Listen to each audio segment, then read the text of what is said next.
Hey, it's Hugh from Kids Ride Shotgun. Today, I'm going to show you how to set up your brand new Dirt Hero off-road balance bike. So first thing you're going to need to do is remove all this packaging, but please keep the stem bolt in the top here because you're going to need that in a minute. Right, step one, we're going to attach the handlebars. So place them over the top of the steerer, give them a good push down, then reinsert the stem bolt that I talked about earlier. Next, you want to make sure that your bars are aligned parallel with the forks. That looks good. And then you can do up the side bolt.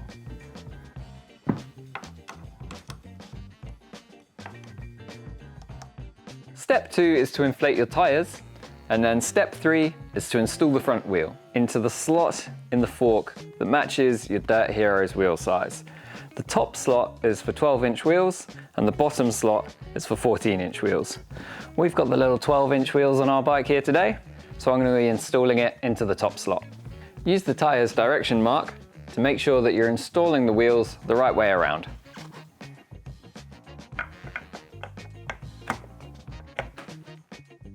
There we go. Then install your flip chip so that the hole aligns with your axle. You'll also notice once they're installed, the orientation of the flip chips match the wheel size you're using. So that's a good check if you've got them in the right way up. Next, you're going to install the bolt and tighten to the recommended torque. And then do the same on the other side. So step 4 is to adjust the brake lever. You'll notice on this bike we've got the brake on the right hand side, but if you're in the UK or New Zealand or Australia, your brake will be on the left. So firstly, we're going to move the brake along the handlebar to a position that's comfortable for your little rider to use the brake with 1 or 2 fingers. So to do that, we've got a hex key at the back here. You're just going to loosen that and move the brake up and down. You can then adjust the lever reach. If your kid's very young or has small hands, you can bring that lever closer to the handlebar, or if they have bigger hands, you can move it out. Essentially, you want it to be comfortable for them to use and modulate whilst they're riding. So to do that, there's another hex key on the front of the brake around here. And you'll notice if you give that a twist clockwise, the brake lever moves away. If you tighten it anti-clockwise, brake lever moves towards the handlebar. So for smaller hands, move that lever closer. For bigger hands, move it further away. So lastly, step 5, we're going to adjust the height of the saddle for your little one. So grab your hex key, and there's a bolt on the side of the seat post here, which we're going to loosen off. And when it's loose, we're going to adjust the saddle to about 1 centimeter to 2.5 centimeters, or 1/2 to a full inch less than the inseam of your kit. So let's put this guy down a little bit. Make sure it's nice and straight before you do it back up again, and then give it a tighten. Sweet, so now your bike is all set up and ready to go. I'd recommend just giving everything a little wiggle and a test to make sure that all of your bolts are done up nice and tight. So now you're ready to ride.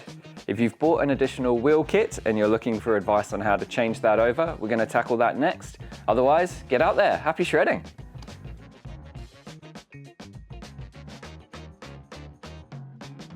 Okay, so changing the wheel size is over. We've got the 12-inch bike here, and I got a couple of 14-inch wheels down here that I prepared earlier.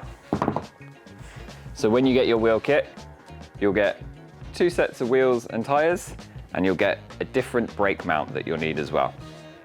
So first thing for us to do is to inflate our tires, and then we're going to change this front wheel over. So to do that, we're going to grab our hex key, take the axle bolts and flip chips out, and take that front wheel out. Okay, so I'm going to store that away somewhere safe for when I next need it. And you'll notice that one of these wheels has mounts for the brake rotor, so this is your back wheel. Put that down there for now and grab our front wheel, remembering to check the tire's direction marks so you know which way to install it. Then we're going to slot this guy into the bottom slot in the fork this time, which is for the 14-inch wheel. There we go. Then you're going to reinstall your flip chips, but you're going to turn them the other way up so that the hole aligns with the axle and that you can read 14-inch. And then reinstall your bolt and tighten that to the recommended torque setting. When you've done this guy, you're going to do the same on the other side, and that's your front wheel installed. So next we're going to do the same with the rear wheel. We're just going to undo the 2 axle bolts and take this wheel out.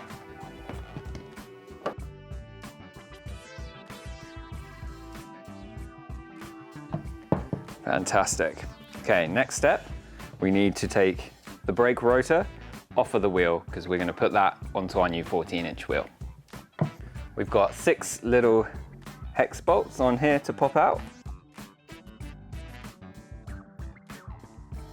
Okay, so I'm going to pop that off and set that aside. Get rid of my little 12-inch wheel and grab my rear 14-inch wheel. I'm then going to install the brake rotor back onto this guy, aligning the holes in the wheel with the brake rotor, and then pop those hex bolts back in and do them up to recommended torque setting. Just one little thing to check here. Have a look and make sure that the markings on the brake rotor are facing outwards, otherwise you've installed it upside down. Now that we've got the disc installed on our 14-inch wheel, we need to change over the brake mount. So first we need to take off the caliper.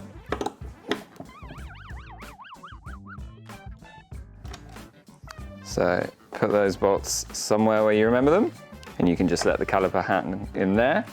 And then we need to undo the 2 bolts that are inside the brake mount. And then we're going to change the brake mount from the 12-inch wheels over to the brake mount for the 14-inch wheels.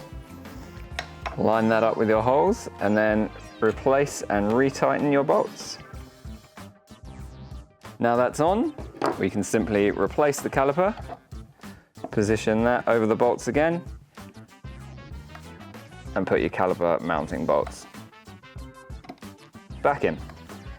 So we're only going to hand tighten these bolts at this stage. Important not to do them all the way up, so that there's a little bit of wiggle room still so that we can align the brake rotor with the caliper. Now we're going to install the rear wheel, making sure that your brake rotor is on the same side as the caliper, and noting which size wheels you've got. For us, the 14s, these go into the bottom slot, just like that. And then reinstall the flip chips and the bolts as we did with the front wheel.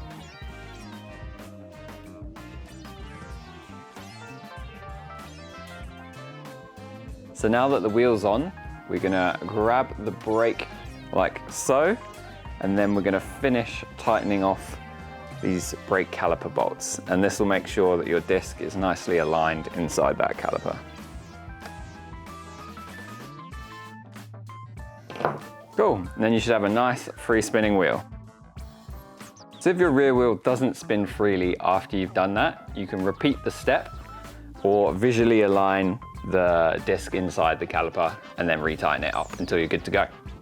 So now you're ready to go with your new wheel size. Happy shredding!